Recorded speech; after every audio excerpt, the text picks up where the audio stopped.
Here's how to fix TikTok sound removed. It's very easy to do, so make sure you watch till the very end so you won't miss any of the steps. First, you will need to open your TikTok account. Once you are logged into your account, now here you have to click on the profile icon at the bottom right corner. Then from here you have to select the video of which you want to remove the sound. After that, here at this interface you have to click on these three dots at the bottom. Now you will see this menu here. Here you have to scroll it to the right until you see the delete option. Now you have to click on this delete option to delete the video. Once you have deleted the video, now you have to go back.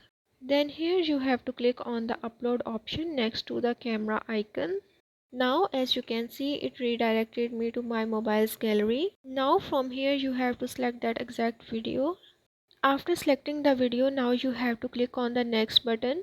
Now click on the edit option at the top right corner, and once you click on it, now here from the sounds you have to select any desired song but from the TikTok library.